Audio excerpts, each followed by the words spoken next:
Hudson. All right. Jonathan Bartlett reporting. Jonathan, thank you. You're welcome. A Vancouver Island aquaculture company has designed a piece of equipment that will shield shellfish from storms. The industry began looking for the new raft building technology after a series of extremely damaging winter storms 2 years ago that tore apart the shellfish farms and sent debris scattering onto local shorelines.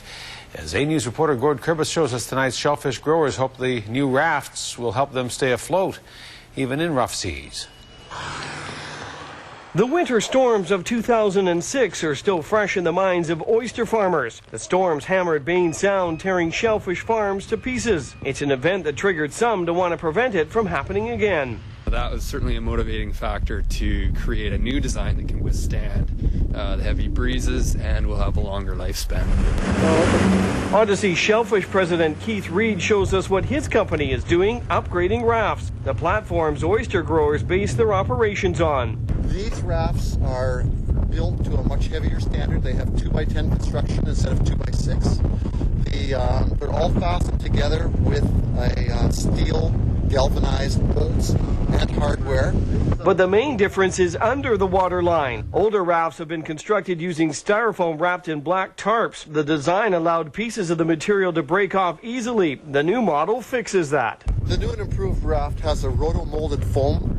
This makes the foams a lot more resilient to any kind of damage. Odyssey created this first raft as a test and is now ready to build 10 more. They come at a cost of around $6,000, triple the price of the old style, but in theory they'll be longer lasting. So the lifespan of these rafts are much greater than the old rafts, where they were bolted together and you couldn't repair them. So the beauty of this raft is that it is repairable. The BC Shellfish Growers Association acknowledges there are hundreds of these rafts in service all up and down our coastlines, and getting its members to change over to the new concept may be a bit of a challenge, especially given the fact that the new design is far more expensive than the old type.